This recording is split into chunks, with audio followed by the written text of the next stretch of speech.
Fire Workaholic's got an exciting build for you today. As you've seen in our previous video, we built Miss Bev a new deck, porch, put a roof over it, got it all set up for her. We discovered that we had an extra 200 feet of outdoor living space, which was exciting until we went to purchase furniture. I went online and started looking at the furniture, and much to my chagrin, they want a small fortune for wood furniture. So the Viral Workaholic, in true Viral Workaholic style, which gathered up his scrap lumber and some reclaimed lumber, built this nice sofa for the front porch. Follow along in this video as I show you how I built this furniture. I've got roughly about $40 in the cushions we bought at the local surplus store. The rest of it have nothing in, just scrap lumber. Join us, get your saws and hammers out, build one for yourself. Today we have a how-to basic design, do-it-yourself, build lawn furniture. If you want a neat and tidy drawing of how I built this furniture, you're gonna have to watch the video because I kind of made it up as I went along. I looked at some pictures online and got some ideas, and I looked at the price of them and got sticker shock, and so that's why we're here today. So follow the video and I'll show you how I did it. As with any furniture, it's pretty basic. You need 4 legs on the ground, you need a place to sit, and you need arms to rest your arms on. The exciting part of it all is where you go from there. You can use your own creativity, tweak it, adjust it, do whatever you want to do. Make it as high off the floor as you want, as close to the floor as you want. You can put an armrest in the middle. You can put a little table in the middle like I did. Right now, I'm cutting the arms out. The structure for the legs is going to be a basic 2x4 design. I want my armrest to be a little bit wider, so I'm going to be using 2x6. I'm going to put some angle cuts on the front part of the 2x6. And on the cushion side of the 2x6, I'm going to angle it back to the same width of a 2x4. This is mostly for aesthetics, just to give it a little better appearance.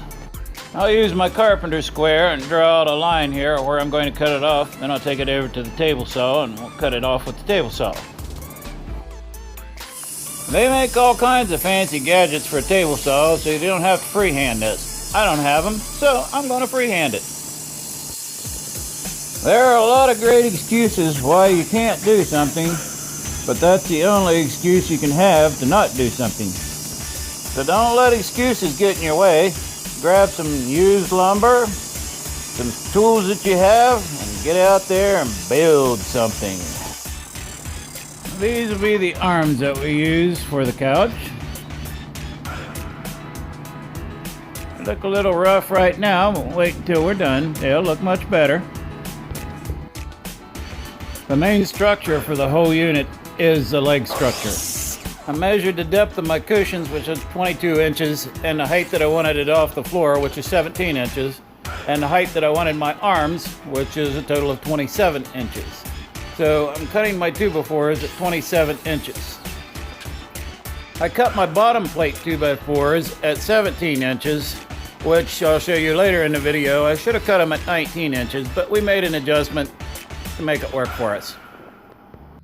I placed my 17-inch baseboard in between the two 27-inch front and back boards.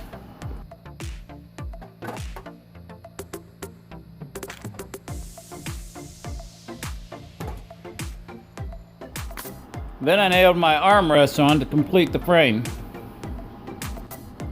The 3-inch framing nails were not quite strong enough to hold it all together, so I ended up adding some legs just to make sure that the arms stayed on. After completing both sides of the legs, I knew that I wanted the front to be 17 inches off of the deck.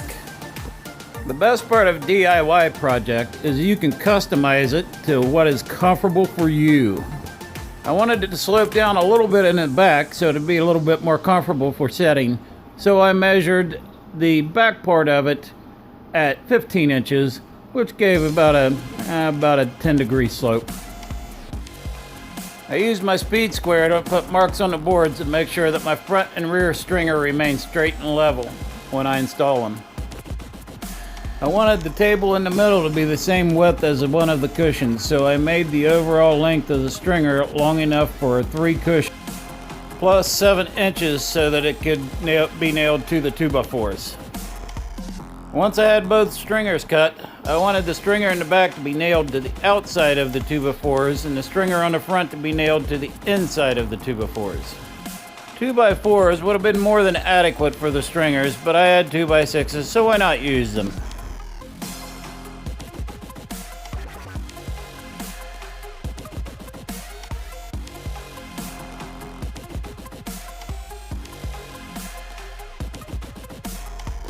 Now we're going to make the back. Miss Bev, Hitch Chick Urban Homestead, she likes to sit a little more straight up. I like to recline a little bit. So I think we're going to find a happy medium here. We're going to go about 12%. So I'm going to eyeball it out here and get me a mark on it. Then we'll take it over to the chop saw and cut it off.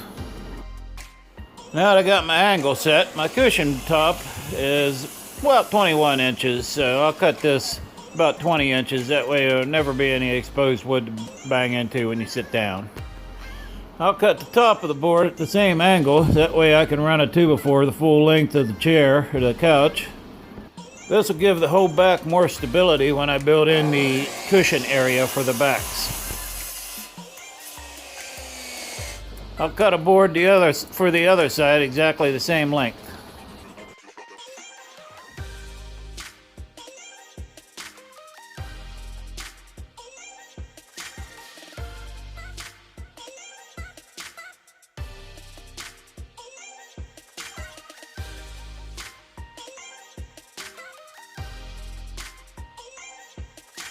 Put my wood clamp on it and got it lined up and hold it in place until I get it nailed.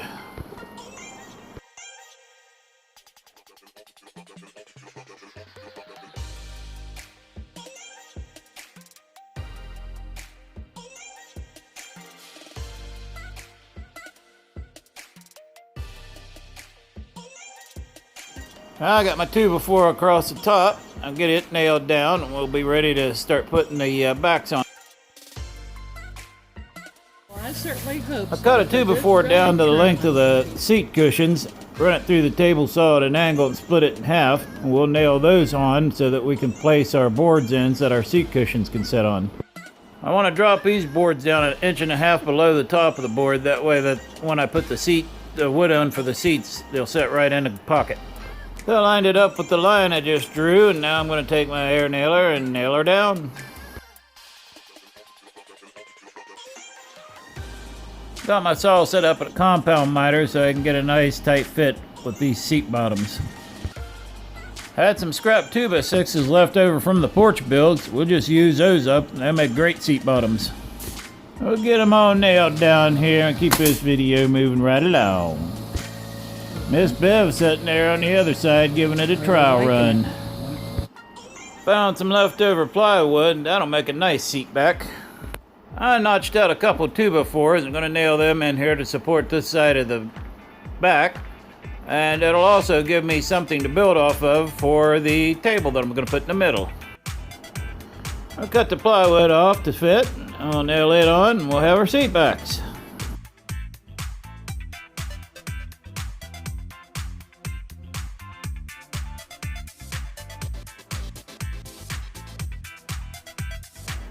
As I said earlier in the video, I kind of made a mistake on this, and the cushion back was a little thicker than I anticipated. Therefore, in order to extend out for the cushion bottom, I'm going to add a couple 2x4s. It's only about 1.5 inches too short, so this worked out fine. Anytime you're designing on the fly, you better be prepared to improvise. Viral Workaholic has a quote for this one: "The art of achieving total human perfection is allowing a margin of human error." There's my margin. We're not going to let that little bump in the road slow us down. We're going to move on to building the tabletop now. I want my tabletop as high as my armrest, and I want it to extend out at least as far as the armrest. That way I have a nice surface to set our drinks or whatever on. Now I'm cutting my support risers for the tabletop. I'm going to put some angles on the faceplate just to make it a little more aesthetically pleasing. Now we got the pieces all cut, we can start putting it together.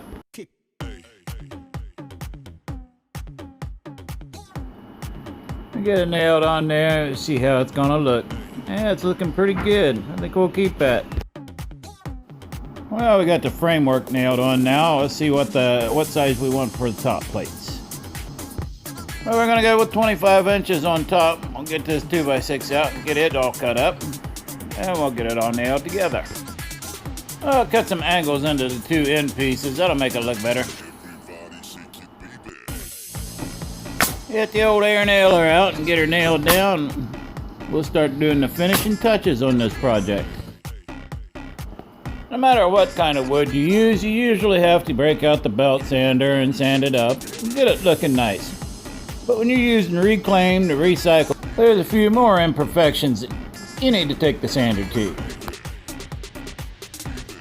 But to get a $400 or $500 piece of furniture for basically the cost of the cushions, it's well worth any extra time you might have to put into it just to get it looking good. Not to mention the fact it's self-gratifying to see something that you made with your own hands. So get out there and build something.